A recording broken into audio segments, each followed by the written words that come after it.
Bonjour à tous, aujourd'hui on se retrouve pour une nouvelle vidéo de pâtisserie. On va faire une tarte au mûres et aux amandes. Alors on va commencer par cuisiner une pâte sablée toute simple.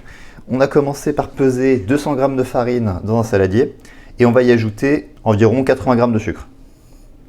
Comme ceci. On va ajouter un peu de poudre d'amande déjà dans la pâte sablée, donc à peu près 60-70 g. Et on peut mélanger ça avec un petit fouet. Voilà, maintenant que c'est fait, on va venir incorporer du beurre. Donc ici j'en ai 125 g à la main, donc simplement en le rendant un peu pommade, en le manipulant, ça va le réchauffer et ça va le rendre plus doux.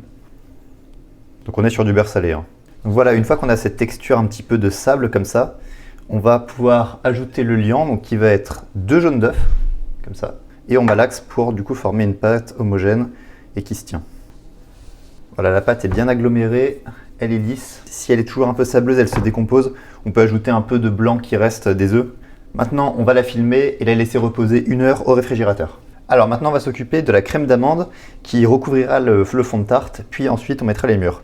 Alors la crème d'amande, on part d'une base de 100 g de beurre. Donc là, j'ai repris du beurre salé, mais ça peut être du beurre doux. On va venir le travailler en pommade aussi. Voilà, le beurre se ramollit, on va ajouter le sucre. On va pouvoir ajouter la poudre d'amande. Donc on met la fin du sachet, donc en gros 70 g. Et on travaille le tout pour avoir un mélange homogène. Voilà, on peut passer au fouet maintenant. On peut ajouter un petit peu d'extrait de vanille. Donc soit une gousse de vanille ou alors là je prends de l'extrait de vanille de l'arôme directement. On ajoute un premier œuf à la préparation. Et on ajoute un deuxième œuf.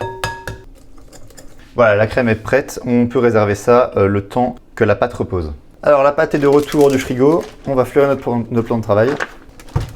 Et on va abaisser la pâte pour faire un rond ou un carré suivant la forme de votre moule. Alors ensuite on met la pâte dans un moule qu'on a beurré. On peut travailler un peu la pâte comme ceci pour vraiment qu'elle épouse la forme du moule. Maintenant on va faire une cuisson à blanc, donc c'est-à-dire qu'on la laisse cuire comme ça, sans garniture. Il faut bien penser à la piquer avec une fourchette pour éviter qu'elle gonfle. Donc on va la faire cuire pendant 20 minutes à 180 degrés. Alors la pâte est revenue, on va pouvoir mettre notre crème d'amande dans le fond. On égalise. Et ensuite on peut disposer les mûres.